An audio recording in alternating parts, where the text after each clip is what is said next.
একজন মহিলা তার সংসার জীবনকে কিভাবে সুখীময় করতে পারবে, ঝগড়া বিপদ সংসারকে কিভাবে জান্নাতের টুকরা বানাতে পারবে, এই সম্পর্কে আল্লাহ রাব্বুল আলামিন কোরআনুল কারীমে ৪র্থ নম্বর সূরা সূরা আন-নাজর ৩৪ নম্বর আয়াতে আল্লাহ রাব্বুল আলামিন জানায়া দিলেন, বিশ্ব নবীকে আল্লাহ রাব্বুল আলামিন জানায়া দিলেন, ওয়া বিমা আনফাকু মিন আমওয়ালিহিম ফাস-সালিহাতু কানিতাত হাফিযাতুল লিগাইবি বিমা হাফিযাল্লাহ।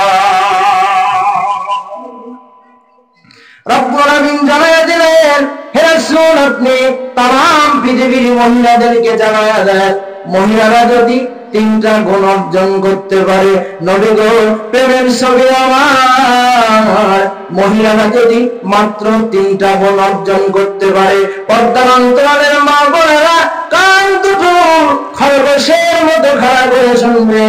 আল্লাহ রাব্বুল আলামিন বলছেন, একজন মহিলা যদি 3টা গুণ অর্জন করতে পারে, রাব্বুল আলামিন বলছেন ওই মহিলাটা সংসার জীবনে সুখী মহিলা হিসাবে সার্টিফিকেট পাবে। রাব্বুল আলামিন বলছেন, মহিলা যদি 3টা গুণ অর্জন করতে পারে, সংসার জীবনে সুখীময় হতে পারবে, সমৃদ্ধি হতে পারবে, পুরো সংসার এই মহিলাকে ভালোবাসতে শুরু করবে। রাব্বুল আলামিন বললেন, 1 নম্বর গুণ হলো সালিহা হতে হবে, 2 নম্বর গুণ হলো কানিতা হতে হবে, 3 নম্বর গুণ হলো হাফেজা হতে হবে। আল্লাহ জানায়া দিলেন, নবী গো মহিলাটি যদি সালেহা হতে পারে, ওই মহিলা সংসার জীবনে সুখী হবে, আর মহিলা যদি কানিতা হতে পারে, ওই মহিলাটাও সংসার জীবনে সুখী হতে পারবে।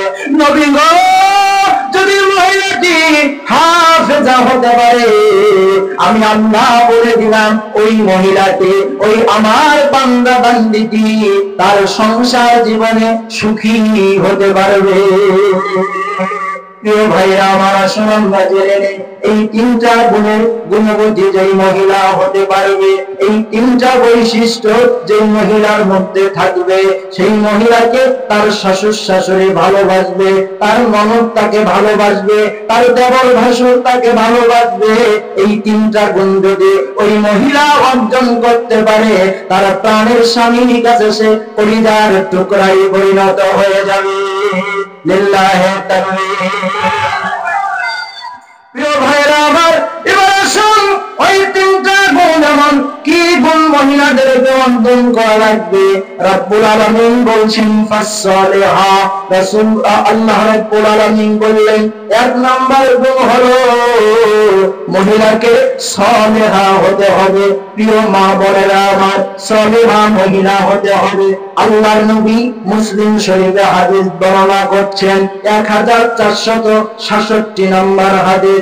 আল্লাহ রাসূল মুসলিম শরীফের 1466 নম্বর হাদিস বিশ্ব নবী বলছেন, হাদিস বর্ণনা করেছেন আব্দুল্লাহ ইবনে আমর রাদিয়াল্লাহু তাআলা আনহুমা।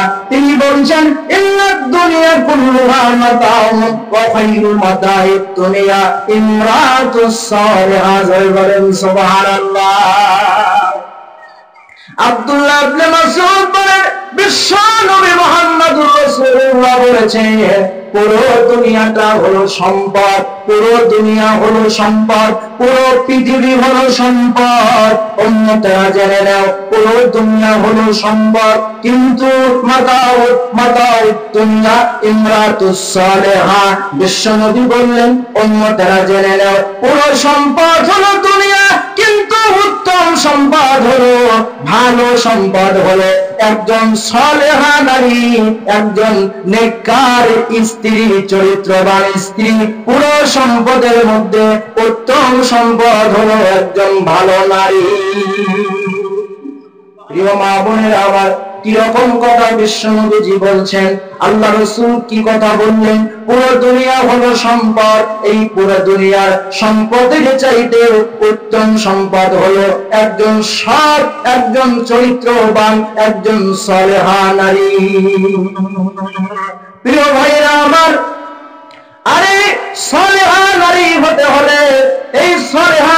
বৈশিষ্ট্য পেতে হলে, এই সলেহা নারী হতে হলে, আর সংসারের মধ্যে সমৃদ্ধ সুখী হতে চাইলে আল্লাহ রাসূল বলছেন সলেহা নারী হতে মা বোনেরা আমার অনেকগুলো বৈশিষ্ট্য লাগে না। রাসূল বলেছেন যেই মহিলার মধ্যে চারখানা বৈশিষ্ট্য থাকবে, যেই মহিলার মধ্যে চারখানা গুণ থাকবে, বিশ্বনবী মুহাম্মদুর রাসূলুল্লাহ বললেন ওই মহিলা হবে সলেহা নারীর অন্তর্ভুক্ত। জয় বলেন সুবহানাল্লাহ। বিশ্বনবী মুহাম্মদুর রাসূলুল্লাহ বলেন, ইবনে হিব্বান একটা হাদিসের কিতাব, এই হাদিসের 129 নম্বর হাদিস, হাদিসটা বর্ণনা করেছেন হযরতে আবু হুরায়রা রাদিয়াল্লাহু তাআলা আনহু। তিনি বলেন ইযা সাল্লাতিল মারাতু খামসাহা ওয়া শামাত শাহরাহা ওয়া হাসানাত ফারদাহা ওয়া আতাআত বালাহা দাখালাত মিন আইয়ি আবওয়াবিল জান্নাতি সাআত। জোরে জোরে বলেন সুবহানাল্লাহ। বিশ্বনবী মায়ার নবী ইবনে হিব্বানের 129 নম্বর হাদিস হযরত আবু হুরায়রা বর্ণনা করেন আল্লাহ রাসূল সাল্লাল্লাহু আলাইহি সাল্লাম বলেছেন সলেহা নারী হতে হলে চারখানা বৈশিষ্ট্য থাকা লাগবে, চারখানা গুণ থাকা লাগবে ওই মহিলার মাঝে। বিশ্বনবী বললেন এক নম্বর সলেহা নারীর গুণ হলো, এক নম্বর সলেহা নারীর বৈশিষ্ট্য হলো আল্লাহ রাসূল বলছেন ইজা সাল্লাতিল মারআতু খামসাহা, 5 ওয়াক্ত নামাজ যেই মহিলা আদায় করবে ওই মহিলা হবে সলেহা নারীর অন্তর্ভুক্ত।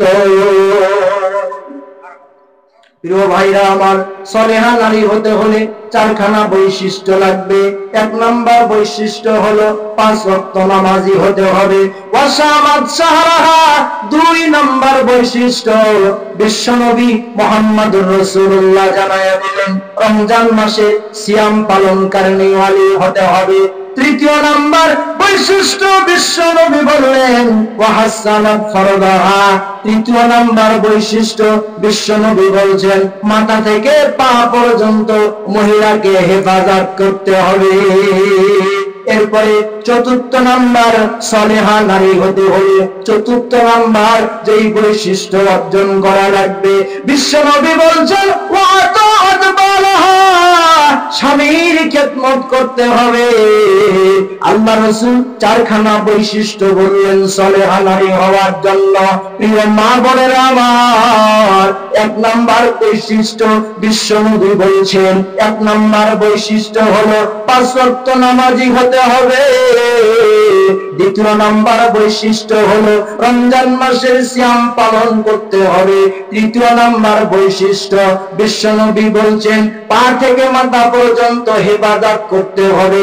4 নাম্বার বৈশিষ্ট্য বিশ্বনবী বলছেন স্বামীর খেদমত করতে হবে।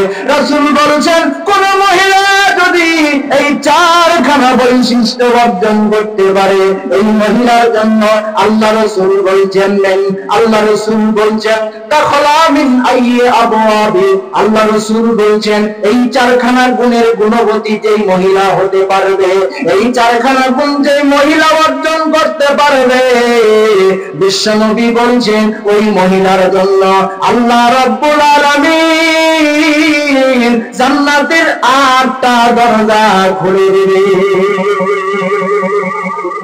রাসূল সাল্লাল্লাহু আলাইহি ওয়াসাল্লাম বলছেন ওই মহিলা যখন দুনিয়া থেকে বিদায় হয়ে যাবে আইয়া আশা, রাসূল বলছেন জান্নাতের ওই 8টা দরজা ওই মহিলাকে ডাকতে থাকবে আসো আসো আমার দরজা দিয়া তুমি আল্লাহর জান্নাতুল ফেরদাউসে প্রবেশ করো। জোরে জোরে বলেন সুবহানাল্লাহ। প্রিয় মা বোনেরা, 4খানা গুণ যদি অর্জন করতে পারেন 1 নাম্বার আপনি হবেন জান্নাতি মহিলা।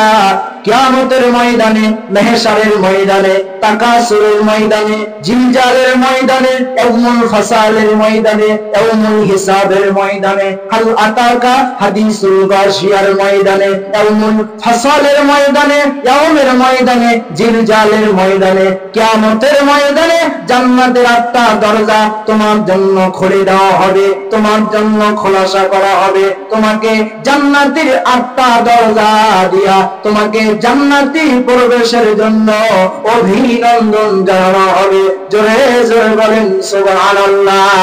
এই দিয়া ক্ষান্ত নয়, আল্লাহ বলছেন ও বিশ্বের মহিলারা শুনে রেখো, শুনে রেখো, এই 4টা গুণ যদি তুমি অর্জন করতে পারো, এই 4টা বৈশিষ্ট্য যদি তুমি তোমার পরিবারের মধ্যে অর্জন করতে পারো, আমি আল্লাহ তোমার জন্য ঘোষণা করলাম তোমার পরিবার হবে কলহ মুক্ত, তোমার পরিবার হবে ঝগড়া মুক্ত, তুমি পরিবারের মধ্যে সুখী মহিলা হতে পারবে। কারণ যেই মহিলা 5 ওয়াক্ত নামাজ পড়ে, এই মহিলার দ্বারা কখনো পরিবারের মধ্যে গন্ডগোল হবে না। যেই মহিলা রমজান মাসের সিয়াম পালন করে, এই মহিলা দিয়া কখনো পরিবারের মধ্যে অশান্তি বাঁধবে না। যেই মহিলা তার পা থেকে মাথা পর্যন্ত হেফাজত করে, ওই মহিলা পরিবারের মধ্যে কখনো অশান্তি করতে পারে না। আর যেই মহিলা স্বামীর খেদমত করতে পারে, এই মহিলার দ্বারা সংসার কখনো অসুখী হবে না। এই জন্য রাসূল বলেছেন এই 4টা গুণের গুণবতী কোন মহিলা যদি হতে পারে, ওই মহিলা এক হলো জান্নাতে যাবে, দ্বিতীয় হলো মরার পর জান্নাতের 8টা দরজা তাকে আহ্বান করবে, আর তৃতীয় নাম্বার হলো ওই মহিলা সংসার জীবনে সুখী হতে পারবে। জোরে জোরে বলেন সুবহানাল্লাহ। প্রিয় ভাইরা আমার, আসুন আল্লাহ রাব্বুল আলামিন সুবহানাহু ওয়া তাআলা আমাদের মা বোনরা এই 4টা গুণের মধ্যে 2টা গুণ মানার জন্য প্রস্তুত থাকে। মা বোনেরা বলে নামাজ পড়ব, রমজান মাসের সিয়াম পালন করব। মা বোনেরা 4টা গুণের মধ্যে বলেন 1 নাম্বার আমরা নামাজ আদায় করব, দ্বিতীয় নাম্বার হলো আমরা রমজান মাসের সিয়াম পালন করব। কিন্তু বাকি যে 2টা গুণ আছে, একটি গুণ হলো 1 নাম্বার গুণ হলো, সেই গুণটা হলো আমরা আমাদের পর্দায় থাকতে পারবো না। আর দ্বিতীয় নাম্বার গুণ হলো আমরা স্বামীর খেদমত করতে পারবো না। 2টা করব, 2টা করব না। নামাজ পড়ব, রোজা করব, পর্দা করব না, আর স্বামীর খেদমত করতে পারবো না। কথা বলেন ঠিক কিনা? ও মায়েরা আমার, কান পেতে শুনুন, আল্লাহ রাসূল তোমাদের জন্য কি বলেছেন। তিরমিজি হাদিস বলেন 1161 নম্বর হাদিস, 1161 নম্বর হাদিস। হাদিস বর্ণনা করেছেন উম্মে সালামা রাদিয়াল্লাহু তাআলা আনহা। হযরতে উম্মে সালামা রাদিয়াল্লাহু তাআলা আনহা বলেন আইয়ুমা ইমরাতিন মাতাত ওয়া যাওজুহা আনহা রাজিদা খালাতিল জান্নাহ। ও মা বোনেরা আমার, তিরমিজি হাদিস বলতেছিলাম 1161 নম্বর হাদিস। হযরত উম্মে সালামা বলেন আইয়ুমা ইমরাতিন মাতাত ওয়া যাওজুহা আনহা রাজিদা খালাতিল জান্নাহ। কোন মহিলা যখন মৃত্যুবরণ করে, ওই মৃত্যুর সময় যদি ওই মহিলার উপর তার স্বামী খুশি থাকে, আল্লাহ রাসূল বলেন সরাসরি ওই মহিলাটা আল্লাহর জান্নাতি। আপনি যে কিছুক্ষণ আগে বললেন আমি রোজা করব, নামাজ পড়ব, স্বামীর খেদমত করব না, পর্দায় থাকবো না, কিন্তু রাসূল বলেছেন কোন মহিলা যখন মৃত্যুবরণ করে, মনুষ্য হয়ে যায়, মৃত্যু হয়ে যায়, ওই সময় যদি তার স্বামী তার উপর সন্তুষ্ট হয়ে যায়, রাজি হয়ে যায়, খুশি হয়ে যায়, আল্লাহ রাসূল বলছেন তাখালাতিল জান্নাহ, ওই মহিলা মৃত্যুর সাথে সাথে আল্লাহর জান্নাতি হয়ে যায়। এই জন্য জান্নাতি যেতে হলে অবশ্যই স্বামীর খেদমত করা দরকার আছে না না। ও প্রিয় মা বোনেরা আমার, আপনার স্বামী আপনার কাছে কত মূল্যবান পরিমাণ একটা সঞ্চিত সম্পদ। শুনুন, আল্লাহ রাসূল বলেছেন, ইবনে মাজাহ খোলেন 1853 নম্বর হাদিস। যেই কথা বলবো সেই কথা দলিল বলবো। আমি এমন আনসারী যে কথাগুলো বলি ওই কথা যদি দলিল না থাকে আমার মুখ দিয়া কোনদিন ওই কথা বের হয় না। আমি বের করার চেষ্টাও করি না। যেই কথার দলিল পাই, যেই কথার রেফারেন্স পাই সেই কথাই মানুষকে বলি। কারণ অযথা একটা কথা বলে মানুষের মধ্যে আমি বিভ্রান্ত করতে চাই না। এই জন্য নিয়ত নিয়েছি, আল্লাহ যতদিন আমাকে হায়াত দিয়েছেন যতদিন মানুষকে আমি আল্লাহর পথে ডাকবো, মানুষকে দলিল ভিত্তিক হিকমত সহকারে দলিল ভিত্তিক মানুষদেরকে ডাকবো, যাতে করে মানুষ না বলতে পারে যে আপনি দলিল দিয়ে কথা বলেন না, এই জন্য কথা মানি না। ও প্রিয় মা বোনেরা আমার, আপনারা ইবনে মাজাহ 1853 নম্বর হাদিস গুগলের মধ্যে সার্চ দেবেন। সার্চ দেওয়ার সাথে সাথে আব্দুল ওয়াজেদ আনসারী যা বলে ওই মোবাইলের মধ্যে দেখেন সেটা বলে কিনা। যদি না বলে আমার বাড়ি পচারিয়া দৌড়ে যান হুজুর, আগাম গতকাল আপনি এখানে বলে আসলে মোবাইলে সার্চ দিলাম কিন্তু বলে না। আপনি বলেন একটা আর হাদিস নাম্বারের সাথে বলে না। যখন এই কথা আপনি বের করতে পারবেন সাথে সাথে নিজের জিহ্বা কেড়ে ফেলবো। প্রিয় ভাইরা আমার, এই জন্য প্রমাতা হলেন আল্লাহ রাসূল সাল্লাল্লাহু আলাইহি ওয়াসাল্লাম 1853 নম্বর হাদিস বলেছেন। আব্দুল্লাহ ইবনে আওফ রাদিয়াল্লাহু তাআলা আনহুমা তিনি বর্ণনা করেছেন, আল্লাহ রাসূল সাল্লাল্লাহু আলাইহি ওয়াসাল্লাম বলেছেন, লাম্মা কদিমা মুআজ বিন সাম জাসাদালিন নবী সাল্লাল্লাহু আলাইহি ওয়াসাল্লাম। একটা কথা না বললেই পারতেছি না। অনেক মুন্সিপাড়ার অনেক মুসল্লিকে এখানে দেখতে পাচ্ছি। ক্লাস 9 যখন আমি পড়ি সেই থেকে আজকে মাস্টার্স কামিল শেষ করেছি, এতদিন পর্যন্ত নয়া হাত মুন্সিপাড়া ইমামতি করতেছি। ওয়াল্লাহি বিল্লাহ, আল্লাহর কসম করে বলি, এই 12-13 বছরে যে আলোচনা মসজিদে করেছি আমার মনে পড়ে না একটা কথা আমি দলিলের বাইরে বলেছি। যেই কথাই বলি সেই কথার পেছনে আমি দলিল দিয়ে বলি। এজন্য আমার জন্য দোয়া করা যাবে, দোয়া করা যাবে ইনশাআল্লাহ। প্রিয় ভাইরা আমার, আল্লাহ সুবহানাহু ওয়া তাআলা রাসূল ইবনে মাজাহ 1853 নম্বর হাদিস বর্ণনা করছেন, লাম্মা কদিমা মুআজ বিন সাম জাসাদালিন নবী সাল্লাল্লাহু আলাইহি ওয়াসাল্লাম। হযরত মুআজ বলেন, আমি শাম দেশে ভ্রমণ করলাম।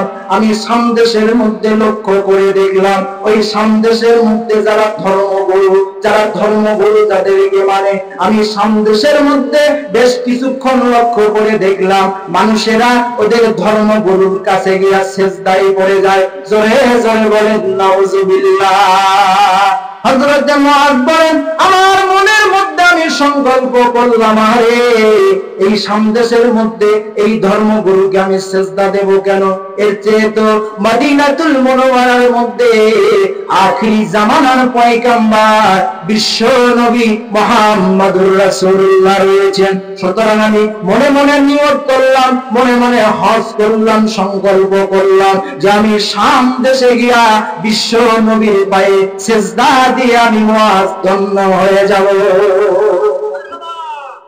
হযরত মুআজ বললেন, আমি সাথে সাথে মদিনাতুল মুনাওয়ারায় যেদিন আমি আসলাম, আসার পর আমি বিশ্ব নবী মুহাম্মদুর রাসূলুল্লাহর পায়ে আমি সিজদা দিলাম।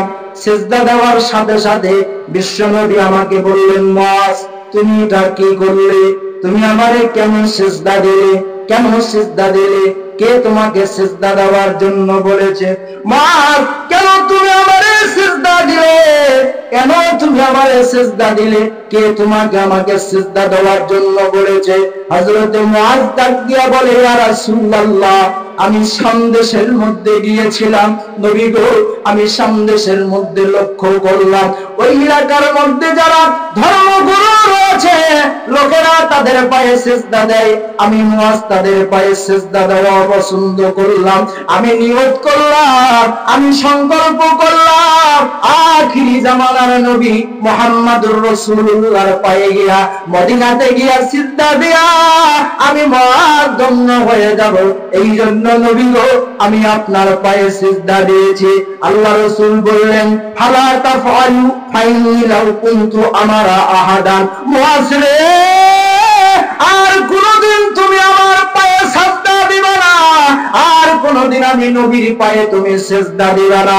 আমি রাসূল যদি মানুষকে সিজদা দেওয়ার জন্য পারমিশন দিতাম, মুআজ শুনে রেখো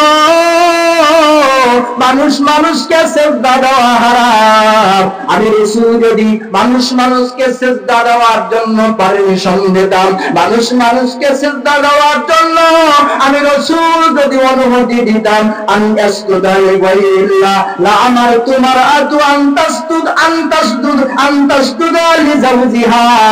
আমি রাসূল প্রত্যেকটা মহিলাদেরকে বলতাম তারা যেন তার স্বামীর পায়ে সিজদা দেয়। মুআজ শুনে রেখো আমি রাসূল যদি মানুষকে সিজদা দেওয়ার জন্য পারমিশন দিতাম, অনুমতি দিতাম, প্রত্যেকটা মহিলাদেরকে বলতাম ওরা যেন তার স্বামীর পায়ে সিজদা দেয়। প্রিয় মা বোনেরা যারা আসেন, কিরকম সত্য কথা রাসূল বলেছেন। সিজদা দেওয়ার জন্য মানুষকে যদি আল্লাহ রব্বুল আলামিন পারমিশন দিতে, বিশ্ব নবী তার স্বামীকে সিজদা দেওয়ার জন্য প্রত্যেকটা মহিলাদেরকে বলতেন। এরপর আল্লাহর নবী বলছেন মুআজ শুনে রেখো ওয়াল্লাযী নাফসু মুহাম্মাদি বিয়াদিহি, মুআজ শুনে রেখো আমি মুহাম্মাদের প্রাণ যে রব্বুল আলামিনের হাতে, লিল্লাহি তাকবীর। আল্লাহ রাসূল বলছেন মুআজ শোনো আমি মুহাম্মদ সাল্লাল্লাহু আলাইহি ওয়াসাল্লাম আমার প্রাণ যে আল্লাহর কাছে, ওই আল্লাহর নামে শপথ করে বলছি, আল্লাহর নামে আমি কসম করে বলছি লা তুআজ্জিল মারআতু হাক্কা রাব্বিহা হাত্তা তুআজ্জিয়া হাক্কা যাওজিহা। যে মহিলা তার স্বামীর হক আদায় করতে পারবে না, যে মহিলা স্বামীকে সন্তুষ্ট করতে পারবে না, যে মহিলা স্বামীকে রাজি খুশি করতে পারবে না, ওই মহিলা আল্লাহর হক আদায় করতে পারবে না। রাসূল বলছেন যে মহিলা স্বামীকে কষ্ট দেবে, স্বামীর হক আদায় করতে পারবে না, ওই মহিলা কোশ্চিনকালে আল্লাহর হক আদায় করতে পারবে না। প্রিয় মা বোনেরা আমার, বিশ্ব নবী বলেছে তিনজন ব্যক্তির নামাজ আল্লাহর দরবারে কবুল হয় না। তিনজন ব্যক্তির নামাজ, আপনি নামাজ পড়তে পড়তে কপালে কালো দাগ ফেলান, কিন্তু আপনার নামাজ আল্লাহর দরবারে কবুল হবে না। বিশ্ব নবী বলছেন এক নম্বর, যেই গোলাম তার মনিবের কাছ থেকে বিনা কারণে পালায়া চলে যায়, যেই গোলাম তার মনিবের কাছ থেকে, মালিকের কাছ থেকে বিনা কারণে পালায়া যায়, রাসূল বলেছেন এই গোলামের কোন নামাজ আল্লাহর দরবারে মঞ্জুর হবে না। এরপরে বিশ্ব নবী বলছেন ওই স্ত্রীর নামাজ আল্লাহর দরবারে কখনো কবুল হবে না, ওই বউয়ের নামাজ কোনদিন আল্লাহর দরবারে কবুল হবে না। বউ নামাজ পড়ে কিন্তু স্বামীকে অসন্তুষ্ট করে রেখেছে, এমন কথা বলেছে, স্বামীর মনে কষ্ট লেগেছে, আঘাত লেগেছে। বিশ্ব নবী বলছেন মহিলারে যত নামাজ পড়ো, স্বামীকে সন্তুষ্ট না করা পর্যন্ত তোমার এক রাকাত নামাজ আল্লাহর দরবারে মঞ্জুর হবে না, হবে না, হবে না। আগে স্বামীকে সন্তুষ্ট করো, এরপর সালাত আদায় করো। তুমি সালাত পড়তে দেরি হবে, নামাজ কবুল হতে দেরি হবে না। জোরে বলেন সুবহানাল্লাহ। এরপরে বিশ্ব নবী বলছে তৃতীয় নাম্বার, ওই ব্যক্তির নামাজ আল্লাহর দরবারে কবুল হয় না যে নেশাদার দ্রব্য, বিড়ি, সিগারেট, তামাক জাতীয় দ্রব্য পান করবে। বিশ্ব নবী বলছেন ওই ব্যক্তির, আর যে মহিলা গুল পান করবে, গুল দাঁতে দেবে, রাসূল বলেছে এই মহিলার, এই পুরুষের নামাজ আল্লাহর দরবারে কোশ্চিন কালে কবুল হবে না। প্রিয় ভাইরা আমার, আসুন আল্লাহ রাসূল সাল্লাল্লাহু আলাইহি ওয়াসাল্লাম মা বোনদেরকে সম্পর্কে আলোচনা করছিলাম। প্রিয় ভাইরা আমার, তিরমিজির হাদিস, বিশ্ব নবী মুহাম্মাদুর রাসূলুল্লাহ তিরমিজির 3895 নম্বর হাদিস বিশ্বনবী বর্ণনা করেন আম্মা জান আয়েশা সিদ্দিকা রাদিয়াল্লাহু তাআলা আনহা তিনি বলেছেন, ও আমার ভাইরা মনোযোগ সহকারে শুনেন, আল্লাহ রাসূলের সহধর্মিণী আম্মা জান আয়েশা সিদ্দিকা রাদিয়াল্লাহু তাআলা আনহা তিনি বর্ণনা করেছেন, খায়রুকুম লা আলিহি ওয়া আনা খায়রুকুম লা আহলিহি।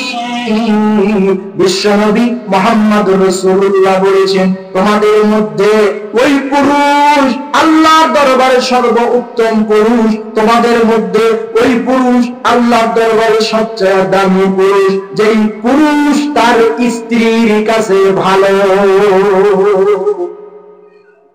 রাসূল বলছে, তোমাদের মধ্যে ওই স্বামী হলো আল্লাহর দরবারে উত্তম, ওই স্বামী হলো আল্লাহর দরবারে দামি, যেই স্বামী তার স্ত্রীর কাছে দামি। প্রিয় ভাইরা আমার, কিন্তু আমাদের মধ্যে আমরা পুরুষ স্ত্রীর কাছে আমরা দামি হতে পারি নাই, স্ত্রীর সাথে কাছে আমরা দামি হতে পারি নাই, কারণ আমাদের স্ত্রীকে আমরা ভালোবাসতে চাই না, আমাদের স্ত্রীকে আমরা পোশাক দিতে চাই না, আমাদের স্ত্রীদেরকে আমরা চিকিৎসা দিতে চাই না, আমাদের স্ত্রীর সাথে আমরা ভালো কোনো কথা বলতে পারি না। কিন্তু বিশ্ব নবী বলেছেন, যতক্ষণ না তোমার স্ত্রী তোমার ভালোর সার্টিফিকেট না দেবে ততক্ষণ পর্যন্ত তুমি স্বামী হিসাবে আল্লাহর দরবারে দামি হতে পারবা না। তুমি মানুষের কাছেই দামি থাকবারে দাদা, কিন্তু স্ত্রীর কাছে দামি না হলে তুমি আল্লাহর দরবারে কখনো দামি হতে পারবা না। সুতরাং আল্লাহ আয়েশা সিদ্দিকা রাদিয়াল্লাহু তাআলা আনহা বলেন, বিশ্ব নবী মুহাম্মদুর রাসূলুল্লাহর সাথে আমার এত গভীর ভালোবাসা ছিল, এত মহব্বত ছিল। ও প্রিয় মা বোনেরা আমার, বিশ্ব নবী মুহাম্মদুর রাসূলুল্লাহ সাল্লাল্লাহু আলাইহি সাল্লামের কুমার স্ত্রী আম্মা জান আয়েশা বলেছেন, আমি যখন গ্লাসে পানি পান করতাম, আমি যেই জায়গায় ঠোঁট লাগায়া পানি পান করতাম, আমার নবী আমার স্বামী মুহাম্মদুর রাসূলুল্লাহ অবিকল কপি করে বিশ্ব নবীজি ওই জায়গায় ঠোঁট লাগায়া পানি পান করতেন। জোরে বলেন সুবহানাল্লাহ। আম্মা জান আয়েশা বলেন, আমি যখন মাংস খেয়ে হাতটা রেখে দিতাম, আমি যেই জায়গায় মুখ দিয়া আমি মাংসটা চাবিয়েছি, যেই হাড়ে আমি মুখটা লাগিয়েছি, আমার দয়ার নবী আমার প্রাণের স্বামী মুহাম্মদ সাল্লাল্লাহু আলাইহি সাল্লাম অবিকল ওই জায়গায় তার মুখটা লাগায়া মাংস পান করতেন। জোরে বলেন সুবহানাল্লাহ। প্রিয় ভাইরা আমার, আল্লাহ রাসূল সাল্লাল্লাহু আলাইহি ওয়াসাল্লাম বলেছেন, বিশ্বনবী বলেছেন, প্রিয় ভাই সংক্ষেপ আলোচনা যেহেতু অনেক সময় হয়ে গেছে, আলোচনা কিন্তু কেবল আমি 30 মিনিট করলাম। আল্লাহ রাসূল সাল্লাল্লাহু আলাইহি সাল্লাম বলেছেন, বিশ্বনবী বলেছেন, প্রিয় ভাইরা আমার, আপনারা শুনুন, আপনি স্বামী হিসেবে আপনার স্ত্রী আপনার কাছে কি পাওনা, স্ত্রী আপনাদের কাছে কি পায়। আল্লাহ রাসূল সাল্লাল্লাহু আলাইহি সাল্লাম বলেছেন, একজন স্ত্রীর হক কি, স্বামী হিসেবে সেই হকগুলো আপনি পূরণ করবেন। এই হকগুলো যদি পূরণ না করতে পারে, কিয়ামতের ময়দানে কিন্তু আপনি স্বামী হিসাবে আল্লাহর দরবারে আসামি কাঠগড়ায় দাঁড়ায় যাবেন। জোরে বলেন নাউযুবিল্লাহ। প্রিয় ভাইরা আমার, আল্লাহ রাসূল বলেছে, এক নাম্বার তুমি যে হকটা স্ত্রীর আদায় করবা, সেই হকটা হলো স্ত্রীর মহারানা পরিশোধ করবা। এটা তোমার স্বামী হিসেবে প্রথম নাম্বার হক, এটা তোমার স্বামী হিসেবে প্রথম নাম্বার দায়িত্ব। সেই দায়িত্ব হলো তুমি তোমার স্ত্রীর মহারানা পরিশোধ করবে। দ্বিতীয় নাম্বার হক, বিশ্ব নবী আবু দাউদের 2142 নম্বর হাদিস, বিশ্ব নবী মুহাম্মদুর রাসূলুল্লাহ বলেছেন, আনতুতইনা ইযাতুআমা, রাসূল বলেছেন, স্বামী রে তুমি যা খাবে তোমার প্রাণপ্রিয় সহধর্মী স্ত্রীকে তাই খাওয়াবে। অর্থাৎ তুমি ভালো মন্দ বাজার থেকে খাও, তোমার স্ত্রীকে আলু ভর্তা শাক ভাজি দিয়া ভাত খাওয়াও। ওরে পুরুষ স্বামী হিসাবে কিয়ামতের ময়দানে আল্লাহর আসামি কাঠগড়ায় তোমাকে দাঁড়াতে হবে। রাসূল ফয়সালা করে দিয়েছেন। আবু দাউদের 2142 নম্বর হাদিস, রাসূল রাসূল বলতেছে তুমি শুনবা না কেন? রাসূল তোমাকে বলতেছে হে স্বামী, তুমি যা খাবা তোমার স্ত্রীকে তাই খাওয়াবা। তুমি রাসূলকে বলে এতই মানো, রাসূল যা করেছে তুমিও বলে তাই করবা। তাহলে রাসূল বলেছে তুমিও যা খাবা তোমার স্ত্রীকে তাও খাওয়াবা। তুমি বাজার থেকে মাছ মাংস ডিম দিয়ে ভাত খাও, আর কোন শরমে লজ্জার মতো তোমার স্ত্রীকে আলু ভর্তা শাক ভাজি দিয়ে ভাত খাওয়ার টাকা পাঠাও। ঢাকায় থাকো, বিদেশ থাকো, ভালো ভালো খাও, মুরগির রান খাও, গরুর রান খাও, আর স্ত্রীর জন্য 1000 টাকা মাসে পাঠাও। মাসের টাকা শেষ হয়ে যায়, বাপের বাড়ি স্ত্রী কান্দে কান্দে গিয়ে চাউল আসে আর লাউ শাক তুলে আসে। কত বলেন ঠিক কিনা? তুমি হিসাব দিবে কখন? সহি সহি হাদিস মারো, ঠিক কিনা? প্রিয় ভাইরা আমার, আল্লাহ রাসূল সাল্লাল্লাহু আলাইহি ওয়াসাল্লাম তৃতীয় নাম্বার বলেছেন ওয়া তাকসুহা ইযা তাসাইতা। রাসূল বলেছেন তুমি যা পড়বা, তুমি পড়েছো 5000 টাকা দামের, আর স্ত্রীকে পড়ে রেখেছো ফকরের পোশাক। নিজে জমিদার সাজলে পড়াবেটি দেখবে আমার, ঠিক কিনা? রাসূল বলেছেন তুমি যত দামের পোশাক পরবা তোমার স্ত্রীকেও তত দামের পোশাক তুমি কিনে দিবা। প্রিয় মা বোনেরা আমার, আল্লাহ রাসূল সাল্লাল্লাহু আলাইহি ওয়াসাল্লাম চতুর্থ নাম্বার আবু দাউদের 2142 নাম্বার হাদিস বিশ্বনবী বলেছেন স্ত্রীর হক স্বামীর আদায় করবে। ওয়ালা তাজরিবিল ওয়াজহা, খবরদার স্ত্রীর মুখে মারতে পারবে না। সবকিছু আল্লাহ ফেরেশতার মাধ্যমে বানালেন। আপনার আমার চেহারা, আপনার স্ত্রীর চেহারা আল্লাহ নিজের হাত দিয়ে আল্লাহ বান্দার মুখমণ্ডলটা বানান। এই জন্য আল্লাহ বলেছেন খবরদার তুমি তোমার স্ত্রীর মুখে মারতে পারবা না, মুখে থাপ্পড় দিতে পারবা না, মুখে ঠন্না দিতে পারবা না। খবরদার তোমার স্ত্রী তুমি মুখে মারতে পারবা না। 5 নাম্বার আবু দাউদ শরীফের 2142 নাম্বার হাদিস আল্লাহ রাসূল বলেছেন ওয়ালা তুকাব্বির, খবরদার স্ত্রীকে গালি দিতে পারবা না, স্ত্রীকে বকা দিতে পারবা না, 14 গোষ্ঠী তুলে কখনো গালি দিতে পারবা না, স্ত্রীর মুখে মারতে পারবা না, স্ত্রীকে গালি দিতে পারবা না। একজন তারা বললেন হুজুর স্ত্রীকে মারাও যাবে না, গালি দেওয়া যাবে না, তাহলে করব কি?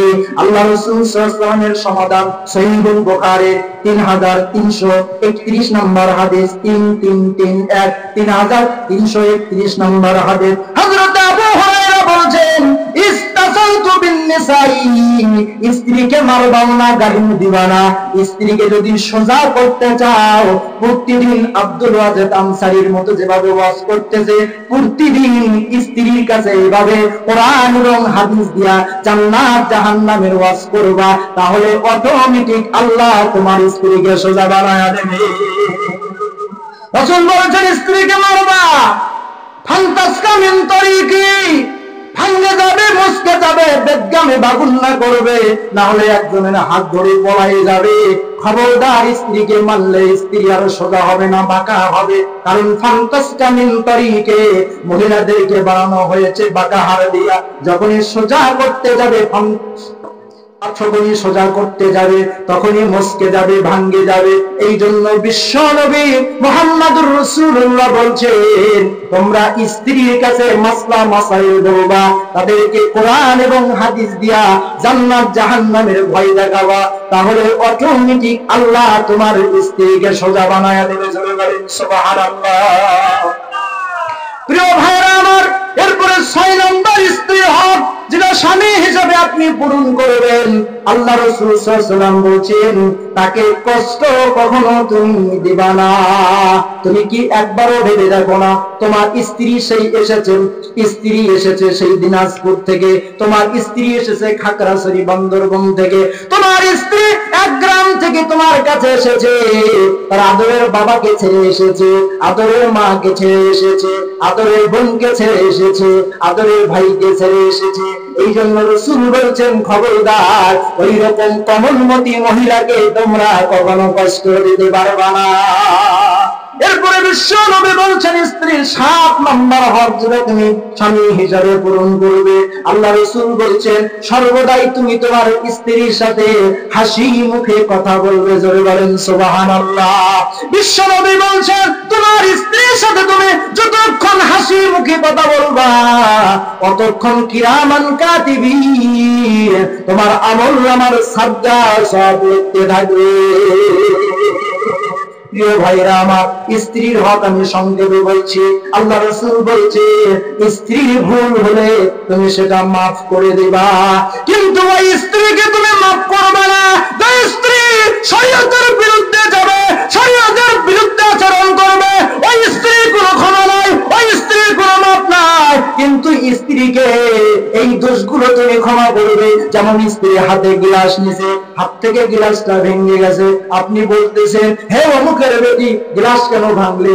পরের দিন যেন এই গ্লাস তুই তোর বাপের বাড়ি থেকে নিয়ে আসিস। রাসূল বলছেন খবরদার এই দোষগুলা তুমি স্ত্রীর মাফ করে দিবা, ক্ষমা করে দিবা। স্ত্রী পোশাক ধুয়েছে কিন্তু ময়লা আছে, স্ত্রীকে বলতেছেন তোর চোখ কপালে থাকে না পাওয়ার থাকে, তুই কি দেখিস নি জামা ধোয়ার সময় এই জামার মধ্যে ময়লা আছে, এরকম রাখলি কেন? এই দোষগুলো আপনি ক্ষমা করে দিবেন। বিশ্বনবী মুহাম্মদ রাসূলুল্লাহ বলছে এই দোষগুলোর দিকে তুমি তাকাবে না। তরকারিতে লবণ হয়েছে কিনা, ঝাল হয়েছে কিনা, এটার দিকে তুমি তাকায়ও না। তাকে এটা দিয়ে খোঁটা দিও না, আঘাত দিয়ে কোনো কথা বলো না। তুমি তোমার স্ত্রীর ভালো গুণের দিকে তাকাও, আল্লাহ পাক তোমার অন্তরকে প্রশান্তি দিয়ে ভরে দেবে। প্রিয় ভাইরা আমার, আল্লাহ রাসূল সাল্লাল্লাহু আলাইহি ওয়াসাল্লাম বলছেন স্ত্রীকে সব সময় তুমি পর্দায় রাখবা। এটা হলো স্বামী হিসেবে তোমার 9 নম্বর কর্তব্য। তোমার স্ত্রীকে যদি তুমি পর্দায় না রাখতে পারো, কিয়ামতের ময়দানে তোমার স্ত্রীও জাহান্নামে যাবে, তোমাকে জাহান্নামে নিয়ে যাবে। এই জন্য রাসূল স্বামী হিসেবে কঠোর কথা বলেছেন তুমি তোমার স্ত্রীকে সর্বদাই পর্দা হিসেবে রাখবে। এটা তোমার ডিউটি, এটা তোমার দায়িত্ব।